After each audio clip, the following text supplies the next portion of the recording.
네, 트럼프 미국 대통령 이제 오늘 밤에 중국 베이징에 도착하게 됩니다. 방중길에 오르기 전 이란 문제에 대해서 중국의 도움이 필요 없다라고 이야기를 했는데요. 이란 전쟁과 미중 정상회담 전망, 두진호 국가전략연구원 유라시아 센터장, 엄태윤 한양대 국제학대학원 글로벌 전략 정보학과 겸임 교수와 함께 이야기 나눠보겠습니다. 어서 오세요. 어서 오세요. 안녕하세요. 네. 미중 정상 간의 팽팽한 기싸움이 이제 곧 시작이 될 것 같습니다. 관련 영상부터 보시죠. 트럼프 대통령은 오늘 밤 베이징에 도착해 내일 오전 시 주석과 정상회담에 나섭니다. We're going to be talking with President Xi about a lot of different things. I would say more than anything else will be trade. 자금성에 이어 전단까지 통째로 비우는 파격을 통해 중국이 수천 년 역사를 가진 문명 대국임을 시각적으로 보여주겠다는 전략입니다. 当前海湾和中东局势正处于战和转换的关键节点，中方同包括伊朗在内各方沟通，出发点很明确，就是缓局降温，止战促和。 Think you can help in any way? No, I don't think we need any help with Iran.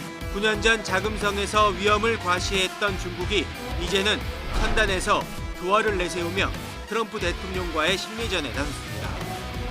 We'll win it one way or the other. We'll win it peacefully or otherwise.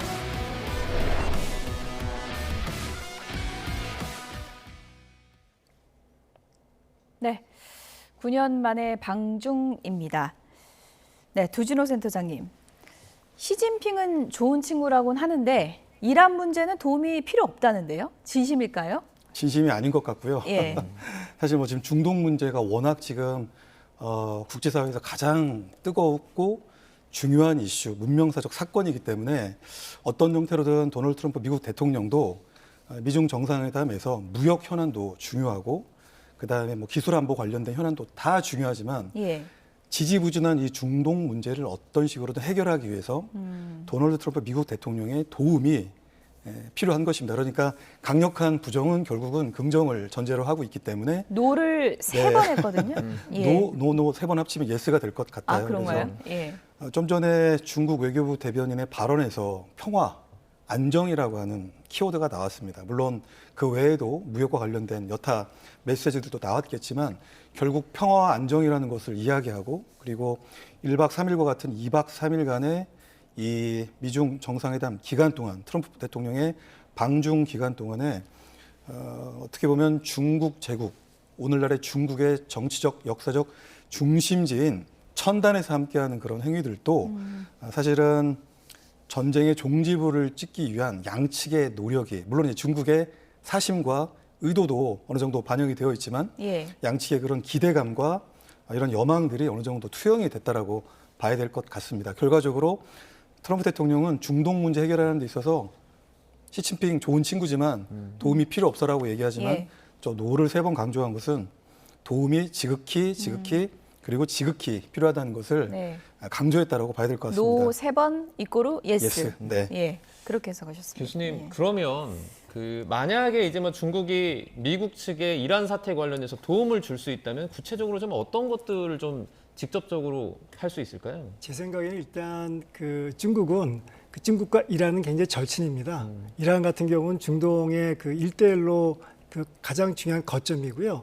또 이란 같은 경우는 브릭스의 또 회원국이고요. 그리고 현재 이란의 한 90% 원유가 지금 중국에 수입되고 있는 상황이기 때문에 네. 중국이 일방적으로 미국에 도움을 줄 거라고 생각하지 않습니다. 최근에 지금 바로 얼마 전에도 지금 중국에 주재하는 이란 대사가 중국 측에다가 4가지 요구사항을 중재해달라고 부탁을 했거든요.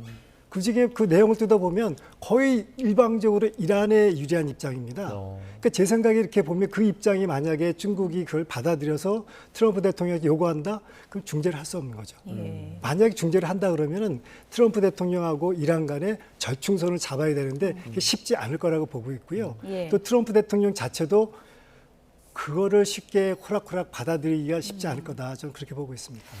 트럼프 미국 대통령이 오늘 밤에 도착하고 두 정상이 처음 만나는 장면이 저는 상당히 기대가 됩니다. 왜냐하면 트럼프 대통령이 그랬잖아요. 시진핑 주석이 나를 만나면 꼭 껴안아 줄 거라고. 어떤 모습으로 환영할 걸로 보십니까? 시진핑 주석의 특징상 예. 껴안지는 않을 것 같고요. 아, 그렇습니까? 다만 무표정한 얼굴로 예. 악수는 좀 따뜻하게 할 것 같습니다. 예. 그래서 뭐 그런 과정에서 또 트럼프 대통령 특유의 그 행위들이 있습니다. 자기 쪽으로 힘을 줘서 압력을 꽉 줘서 자기 예. 쪽으로 당겨오면서 주도권을 갖고자 할 텐데요. 그것도 기싸움이잖아요. 네, 그런 예. 기싸움, 삿바싸움에서도 아마 시진핑 주석이 충분히 준비가 되었기 때문에 예. 그 순간만이라도 집중력을 유지해서 절대 트럼프 대통령 쪽으로 아마 악수할 때 손을 주지 않으려고 하는 치열한 기싸움이 처음부터 진행이 되리라 생각을 합니다. 물론 따뜻하게 환대하고 반가운 모습으로 만나야 되지만 지금 미중 간의 상황 그리고 중동을 둘러싼 여타 상황들이 그렇게 웃으면서 막 포옹을 하면서 만날 수 예. 있는 그런 상황이 아니기 때문에 말씀하신 2017년 9년 전에 국빈 방문했을 때 그때는 멜라니아 여사도 같이 동행해서 갔을 때처럼 예. 화려하고 정말 어떤 뭐 축제와 같은 그런 분위기를 이번에 낼 수는 없을 것 같고요. 2026년 미중 정상회담은 저 때가 지금 자금성 네, 그 그렇습니다. 통째로 자금성에서 비어서 갔던 거잖아요. 네, 그렇습니다. 1박 예. 2일간 저 공간을 다 진공 상태로 만들어 놓고 시진핑 주석 입장에서는 이제 본인의 임기 1기에서 2기로 넘어가는 굉장히 중대한 전환점이었기 때문에 예.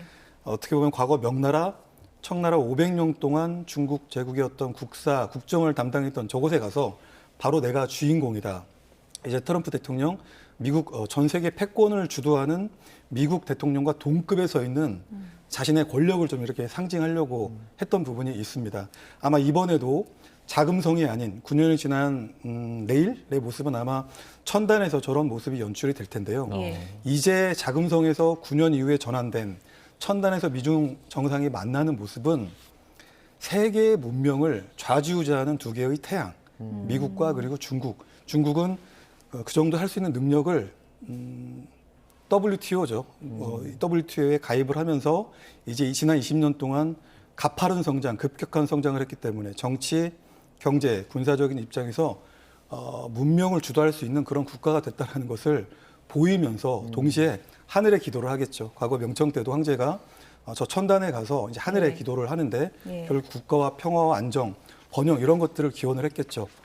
그래서 두 개의 태양, 미중 정상이 저곳에서 각자의 물론 소망과 기도가 있겠습니다만 예. 중국이 굳이 꼭 집어서 또 천단을 이렇게 선정을 했던 이유는 중동 전쟁에서 결국 평화와 안정을 달성하기 위한 일종의 훈수두기 그리고 미국을 압박하기 위한 그런 장소로서 저 지역을 선택한 게 아닌가 이렇게 생각합니다. 이제 9년 전의 황제 의전 모습과 어떤 부분이 좀 같고 좀 다를지 이 부분도 좀 관심이 쏠리는데 이번에 뭐 천단 관련해 가지고 또 그때와 좀 비슷한 모습이 펼쳐질 가능성도 좀 있을까요?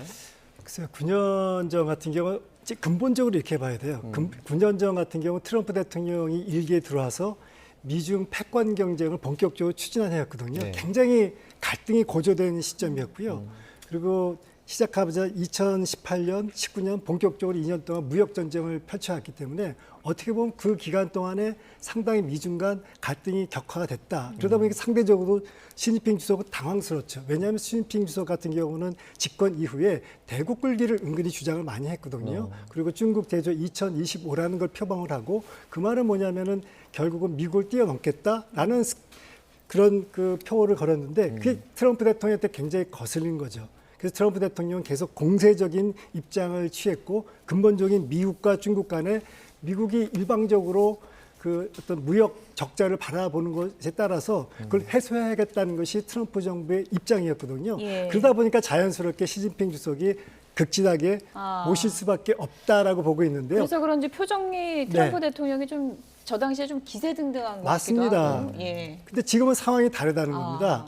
바이든 정부로 이어져서 트럼프 정부의 그 아메리칸 퍼스트가 바이든 정부에서는 중국에 대한 대중국 봉쇄로도 강화됐습니다. 예. 특히 그 바이든 대통령 같은 경우 다자주의에 입각해서 많은 유럽 동맹국들과 함께 글로벌 공급망 재구축이나 또 여러 가지 안보 문제에서 중국을 압박을 했습니다. 예. 그러다 보니까 굉장히 어려운 상황에 있었고 지금 이 상황에서 볼 때는 상당히 시진핑 주석이 여유로운 입장이라는 겁니다. 왜냐하면 중국 제조 2025가 당초 기대에는 못 미치지만 상당히 목표를 달성을 했고 또 지금 안보적으로 볼 때도 바이든 정부하고 트럼프 정부가 그 차이가 뭐냐면 바이든 정부에서는 다자주의 동맹국들 간에 협력을 해서 트럼프 대통령 죄송합니다.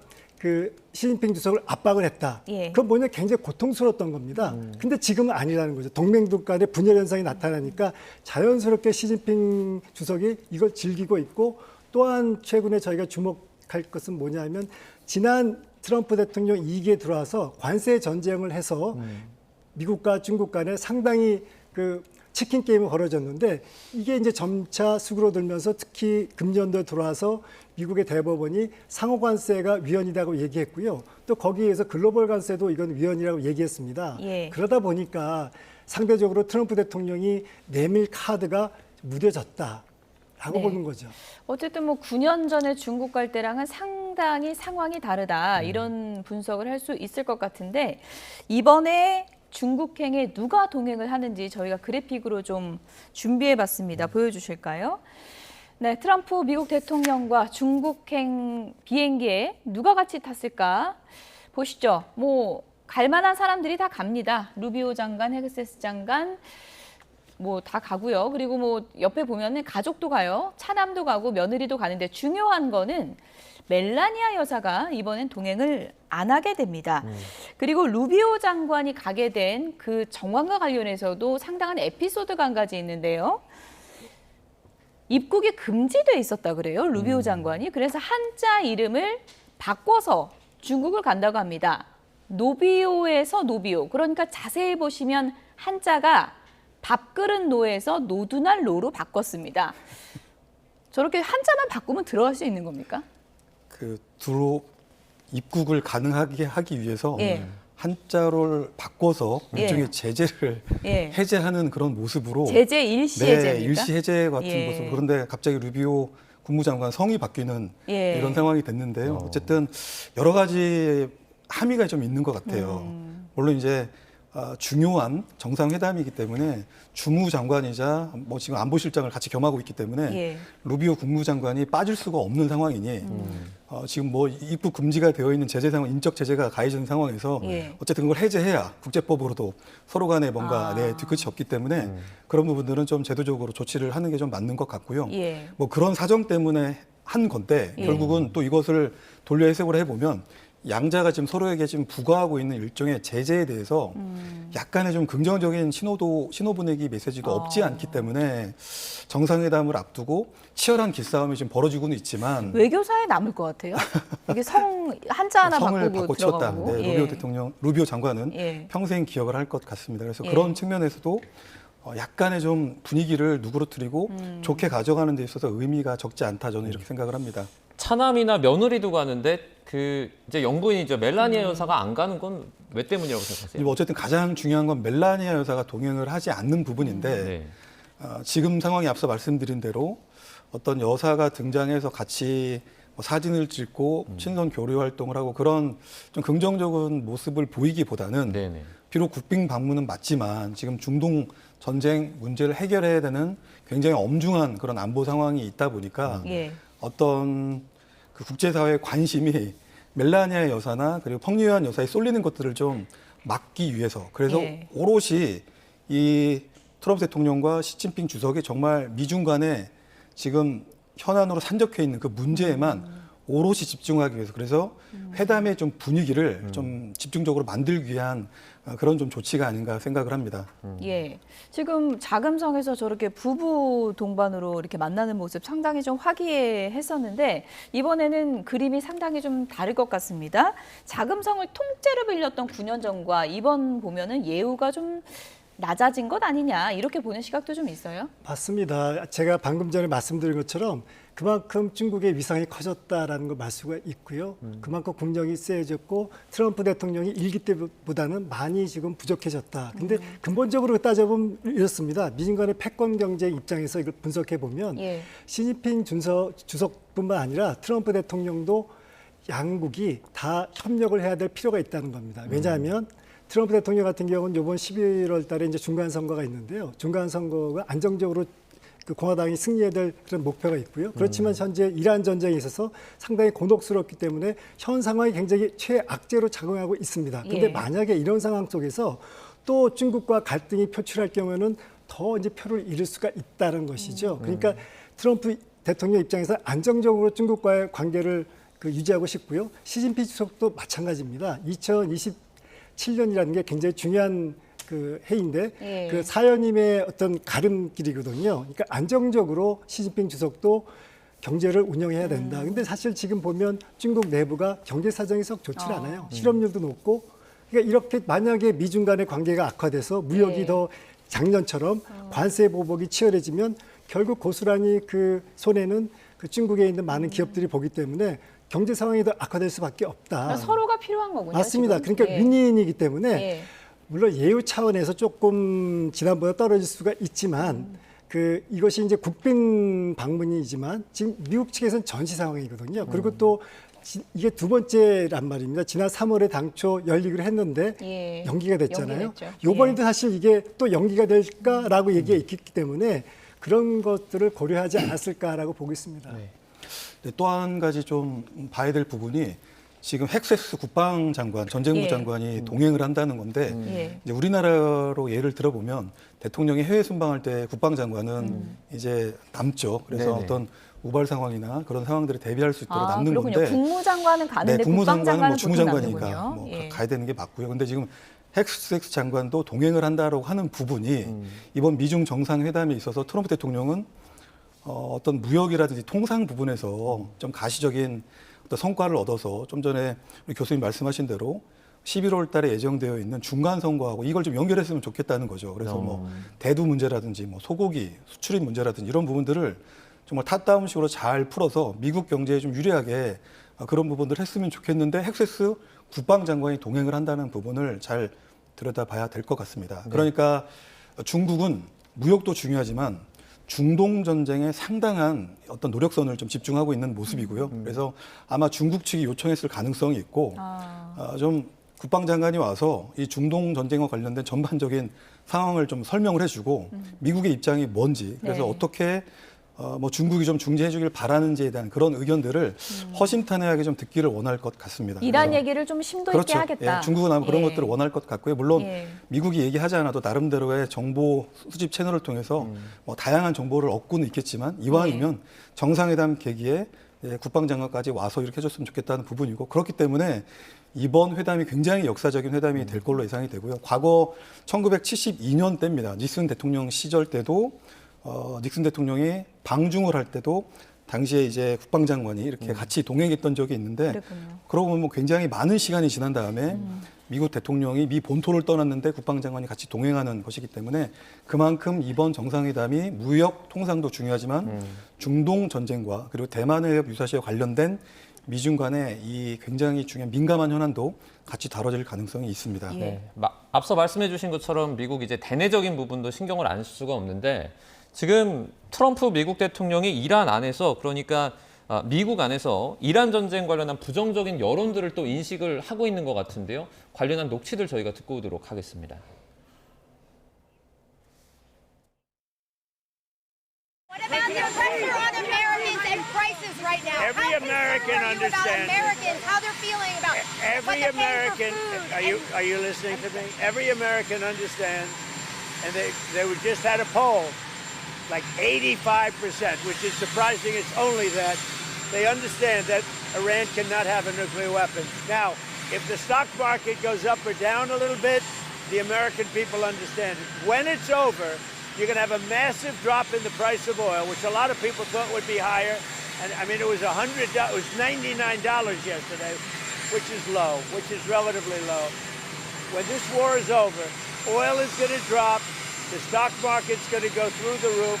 And truly, I think we're in the golden age right now. You're going to see a golden age like we've never seen before. 네, 이제 전쟁이 끝나면 뭐 기름값도 떨어지고 뭐 경제도 좋아질 것이다. 이런 얘기를 좀 했는데 이번에 미중 정상회담 뭐 이후에 그러니까 뭐 조만간 종전이 될 수 있다 이렇게 지금 말하고 있는 것 같아요. 근데 지금 트럼프 대통령의 그 희망이죠. 트럼프 대통령이 항상 이렇게 희망적인 기대적인 얘기를 하고 있지만 현실은 꼭 그렇지 않습니다. 지금 이 미중 정상회담을 앞두고 이란이 미국이 제기한 MOU 체결 그걸 완전히 전면적으로 거부했지 않습니까? 이란이 얘기한 것은 간단합니다. 핵 포기할 수 없다. 그리고 경제적 먼저 풀어라. 그러니까 이란이 요구하는 거는 핵이나 지금 우라늄 고농축 우라늄 440kg 문제는 쏙 빼고 먼저 이란이 필요한 경제 문제를 먼저 해결해 달라고 요구하고 있습니다. 그러니까 근본적으로 트럼프 대통령이 수용할 수가 없죠. 제 생각에는 중국이 중재를 한다 그래도 그게 급격하게 드라마틱하게 반전이 되기는 쉽지 않을 것으로 보고 있습니다. 네. 그래서 문제는 뭐냐면 예. 트럼프 대통령의 결심이죠. 그럼 이거를 군사적으로 해결할 것인가 아니면 그 프리덤 프로젝트를 저 활성화시켜서 이란을 압박할 것인가 여러 가지 외교적이나 군사적 다양한 목적 옵션을 두고 지금 고민하고 있을 것입니다. 네. 여러 가지 시나리오 가운데 이번에 중국 갔다 와서 트럼프 미국 대통령이 군사적 옵션을 선택할 수 있다. 이렇게 되면은 작전명을 바꿀 것이다. 이른바 NBC 보도에 따르면 슬래지 해머, 대형 망치라고 이제 번역을 하던데 작전명을 바꿔서 공습할 수 있다. 이런 보도가 있더라고요. 결국 이제 향후에 역시 중동의 상황이 예. 미중 정상회담에 그만큼 달려 있다라는 것을 의미하는 것 같고요. 저렇게 역사적인 정상회담임에도 불구하고 베이징 미중 정상회담을 통해서 어떤 중동 전쟁과 관련돼서 적절한 미중 간의 공감대라든지 합의점을 찾지 못하게 되면 트럼프 대통령 입장에서는 필요에 따라서 군사적인 옵션도 배제하지 않으리라 저는 이렇게 생각을 합니다. 이제 군사적인 동향만 놓고 보면 대략 한 기존의 GCC 지역에 상주하고 있는 미군 병력 외에도 여전히 뭐 공수사단이라든지 그다음에 특수작전 부대들이 아직도 주둔하고 있는 그런 상황이고 항공모함들도 여전히 작전 배치되어 있는 상황이기 때문에 이런 타이트한 긴장을 아직 해제하고 있지 않는 상황이라는 것이죠. 그래서 미중 정상회담까지 했는데 중동 전쟁에서 어떤 돌파구를 얻지 못한다. 그렇다면 이제 더더욱 가능한 모든 방법을 동원해서 말씀하신 슬래지 해머 같은 일종의 이제 장대한 분노 작전 2.0은 할 수는 없기 때문에 뭐 예를 들어 작년 6월에 했던 미드나이트 해머 같은 슬래지 해머 같은 이런 외과 수술식 핀포인트 작전 그러니까 예. 대부분 그 핀포인트 작전은 남아있는 혁명수비대의 일부 지휘 세력들 더하기 포로드라든지 나탄지에 은닉될 걸로 예상되어 있는 그 지점에 핵 농축 우라늄 시설 인프라에 대한 이런 제한된 이란 본토 공격도 옵션으로 좀 갖고 있지 않나 이렇게 생각을 합니다. 이재명 대통령이 미중 정상회담 의제 논의하기 위해서 이제 우리나라 찾았던 베선트 재무장관이라든지 허리펑 부총리를 만날 예정인데 이 자리에서는 어떤 내용들이 좀 나올까요? 당연히 지금 미중 정상회담하고 관련된 것이 있겠는데 우리나라 입장에서 가장 중요한 게 뭡니까? 우리나라는 대미 투자 문제 아닙니까? 지금 베센트 재무장관이 대미 투자 문제를 직접 관장을 해왔기 때문에 네. 그리고 또 김정관 산업부 장관이 얼마 전에 그 미국을 다녀왔지 않습니까? 우리의 상황을 설명을 한 거죠. 왜냐하면 트럼프 대통령이 지난 1월에 한국이 대미 투자가 굉장히 속도가 늦다 해서 자동차 등 약 25% 관세를 올리겠다고 얘기했지 않습니까? 그래서 우리나라 국회에서 빠른 속도로 대미 투자 특별법을 만들었고요. 지금 6월 18일 날 18일경에 그 대미 특별법이 발효가 돼서 정식으로 우리가 이제 제1호 프로젝트를 결정해야 되는 그런 상황이 봉착해 있고요. 또한 우리가 또 한미 전략 투자 공사도 설립하고 상당히 진척이 빠릅니다. 이런 과정을 설명을 하고 또 우리의 이제 대미 투자의 진위 그런 거를 베센트 장관을 설명하면서 당연히 거기에다 호르무즈 해협 관련해도 얘기가 있겠죠. 최근에 이제 남호 사태가 있기 때문에 이런 사태에 관련해 서로 이제 의견을 진작하고 있고 또 트럼프 대통령 측이 우리한테 요구했던 그 프리덤 프로젝트에다가 군함을 파견하라라고 요청하는 것에 대해서 이제 우리 입장을 예. 상황을 설명을 하겠죠. 이제 그게 복합적으로 우리의 상황을 설명하는 그런 방향이 되지 않았을까 좀 보고 있습니다. 네, 간략하게요. 안규백 장관이 호르무즈 해협 통항에 단계적으로 기여하는 방안 검토한다라는 입장 밝혔잖아요. 어떤 것들 예상해 볼 수 있을까요? 네, 결과적으로 이게 지금 한미 안보 협의회 그러니까 SCM 그 계기가 아닌데 예. 뭔가 한미 간의 중요한 동맹 현안에 있어서 탑다운식으로 풀어야 될 것들이 있기 때문에 아마 안 장관이 미국을 방문한 것 같고요.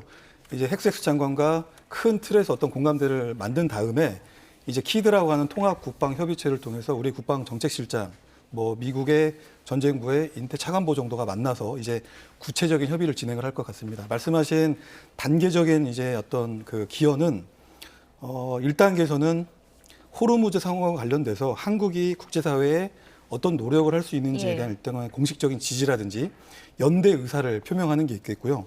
두 번째는 조금 더 진보되어서 뭐 인력 파견, 예를 들면 연락 장교를 파견한다든지 정보 공유를 한다든지 이런 절차를 예상해 볼 수가 있겠고, 마지막 높은 단계에서는 군사적 지원의 모습으로 결국은 가지 않을까. 그래서 미국이 뭐 어떤 구상하고 있는 해상 자유 연합이라든지 혹은 또 영국, 프랑스가 주도하고 있는 호르무즈 이니셔티브라든지 여러 플랫폼에 이제 한국의 직접적인 기여가 예상되는 것이고, 안 장관이 그것을 동맹국에 가서 사실상 정치적 선언을 했기 때문에 여전히 신중히 검토하는 과정이 있지만 중동 전쟁이 종료가 되면 한국이 기여하겠다. 그리고 그건 국제사회에 기여하고 그리고 동맹에도 어떤 식으로든 기여하겠다라는 그런 대한민국의 의지를 이렇게 밝힌 것으로 보입니다. 네, 뭐 정부도 고심이 깊을 것 같은데 지금 미국 내 상황을 보면 트럼프 미국 대통령에 대한 지지율이 최저치를 기록하다 보니까 뭐 갖가지 뭐 좀 풍자하는 내용도 많이 나오고 있는데 비디오 게임 이번에 또 등장했다 그러죠? 네, 맞습니다. 미국 워싱턴 한복판에 이란전 풍자하는 비디오 게임까지 등장을 했는데요. 현실 전쟁을 고스란히 게임에 옮겼는데 이 게임이 절대 끝나지 않을 수도 있다는 무서운 경고문도 붙어 있습니다. 화면 함께 보시죠. 네, 게임의 이름은 작전명 장대한 분노, 지옥행 해역. 트럼프 대통령의 대이란 군사작전 명칭을 비꼬아서 만든 명칭입니다. 게임 속의 트럼프 대통령에게 떨어진 미션은 다이어트 콜라를 주문하는 것과 그리고 이제 오른쪽 아래 보시면 이란 공습 2개 중에 고를 수 있는데요. 이란 공습을 선택하니까 오늘 밤에 문명 하나가 없어질 거다라는 글이 뜹니다. 전쟁 선포에 이제 헤그세스 국방장관이 찾아와서 끝내준다 이렇게 추켜 세우는가 하면요. 헬기로 향하는 트럼프 대통령에게 이란을 석기 시대로 되돌릴 준비가 됐냐라는 그런 문구도 뜹니다. 트럼프 대통령을 풍자해온 익명의 예술단체가 이번에는 게임으로 전쟁 비판에 나선 건데요. 전쟁을 마치 게임처럼 여기는 트럼프 대통령을 비꼰 건데 이 단체는 게임기를 워싱턴 DC 전쟁 기념관에 설치했습니다. 이 게임을 설명하는 글에는 마치 현실을 비추듯 이 게임이 절대 끝나지 않을 수도 있다라는 무서운 경고도 담겼습니다. 정주영 앵커가 트럼프 풍자 게임까지 준비해서 보여드렸는데요. 전쟁은 뭐 게임이 아니죠. 미중 정상이 이제 곧 만날 테니까요. 종전의 해법을 좀 찾았으면 좋겠습니다. 오늘 두진호 국가전략연구원 유라시아 센터장, 엄태윤 한양대 국제학대학원 정보학과 겸임교수 두 분이었습니다. 고맙습니다. 네, 고맙습니다. 감사합니다.